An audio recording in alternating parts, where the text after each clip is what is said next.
اور دونوں دروازے کی طرف بھاگے، آگے یوسف، پیچھے زلیخا، اور عورت نے ان کا کرتا پیچھے سے پکڑ کر جو کھینچا تو پھاڑ ڈالا، اور دونوں کو دروازے کے پاس عورت کا خاوند مل گیا۔ تو عورت بولی کہ جو شخص تمہاری بیوی کے ساتھ برا ارادہ کرے، اس کی اس کے سوا کیا سزا ہے کہ یا تو قید کیا جائے یا اسے دکھ کا عذاب دیا جائے۔ یوسف نے کہا، اسی نے مجھ کو اپنی طرف مائل کرنا چاہا تھا، اور اس کے خاندان میں سے ایک گواہ نے گواہی دی کہ اگر اس کا کرتا آگے سے پھٹا ہو تو یہ سچی اور یوسف جھوٹا ہے، اور اگر کرتا پیچھے سے پھٹا ہو تو یہ جھوٹی اور وہ سچا ہے۔ سو جب اس کا کرتا دیکھا تو پیچھے سے پھٹا تھا، تب اس نے زلیخا سے کہا کہ یہ تمہارا ہی فریب ہے، اور کچھ شک نہیں کہ تم عورتوں کے فریب بڑے بھاری ہوتے ہیں۔ یوسف، اس بات کا خیال نہ کر، اور زلیخا تو اپنے گناہ کی بخشش مانگ، بے شک خطا تیری ہی ہے۔ اور شہر میں عورتیں گفتگویں کرنے لگیں کہ عزیز کی بیوی اپنے غلام کو اپنی طرف مائل کرنا چاہتی ہے، اور اس کی محبت اس کے دل میں گھر کر گئی ہے، ہم دیکھتی ہیں کہ وہ کھلی گمراہی میں ہے۔ پھر جب زلیخا نے ان عورتوں کی گفتگو جو حقیقت میں دیدار یوسف کے لیے ایک چال تھی سنی، تو ان کے پاس دعوت کا پیغام بھیجا اور ان کے لیے ایک محفل مرتب کی، اور پھل تراشنے کے لیے ہر ایک کو ایک ایک چھری دی، اور یوسف سے کہا کہ ان کے سامنے آؤ۔ جب عورتوں نے ان کو دیکھا تو ان کا روب حسن ان پر ایسا چھا گیا کہ پھل تراشتے تراشتے اپنے ہاتھ کاٹ لیے، اور بے ساختہ بول اٹھی کہ اللہ پاک ہے، یہ آدمی نہیں، یہ تو کوئی بزرگ فرشتہ ہے۔ زلیخا نے کہا،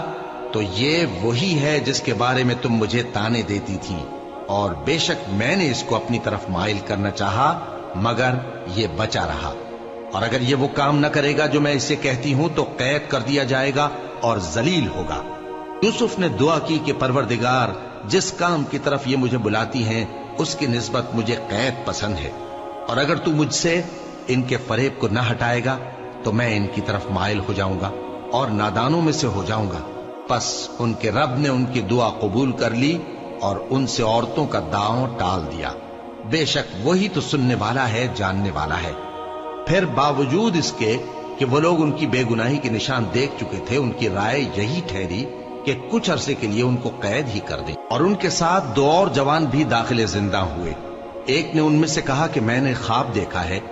دیکھتا کیا ہوں کہ شراب کے لیے انگور نچوڑ رہا ہوں۔ دوسرے نے کہا کہ میں نے بھی خواب دیکھا ہے،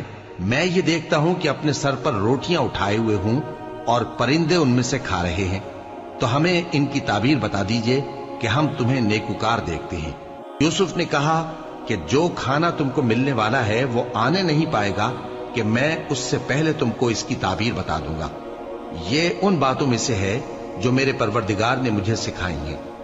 جو لوگ اللہ پر ایمان نہیں لاتے اور آخرت کا انکار کرتے ہیں، میں نے ان کا مذہب چھوڑ دیا ہے، اور میں اپنے باپ دادا ابراہیم اور اسحاق اور یعقوب کے مذہب پر چلتا ہوں۔ ہمیں شایع نہیں ہے کہ کسی چیز کو اللہ کے ساتھ شریک بنائے، یہ اللہ کا فضل ہے ہم پر بھی اور لوگوں پر بھی، لیکن اکثر لوگ شکر نہیں کرتے۔ اے میرے قید خانے کے رفیقو، بھلا کئی جدا جدا آقا اچھے یا اللہ جو اکیلا ہے سب پر غالب ہے؟ جن چیزوں کی تم اللہ کے سوا پرستش کرتے ہو وہ صرف نام ہی نام ہے جو تم نے اور تمہارے باپ دادا نے رکھ لیے ہیں، اللہ نے ان کی کوئی سند نازل نہیں کی۔ سن رکھو کہ اللہ کے سوا کسی کی حکومت نہیں ہے، اس نے ارشاد فرمایا ہے کہ اس کے سوا کسی کی عبادت نہ کرو، یہی سیدھا دین ہے، لیکن اکثر لوگ نہیں جانتے۔ اے میرے قید خانے کے رفیقو، تم میں سے ایک جو پہلا خواب بیان کرنے والا ہے وہ تو اپنے آقا کو شراب پلایا کرے گا، اور جو دوسرا ہے وہ سولی دیا جائے گا، اور پرندے اس کا سر نوچ کھائیں گے۔ جو بات تم مجھ سے پوچھتے تھے وہ فیصل ہو چکی ہے، اور ان دونوں میں سے جس کی نسبت یوسف نے خیال کیا کہ وہ رہائی پا جائے گا، اس سے کہا کہ اپنے آقا سے میرا ذکر بھی کر دینا۔ پھر شیطان نے اسے ان کا اپنے آقا سے ذکر کرنا بھلا دیا، اور یوسف کئی برس قید خانے ہی میں رہے۔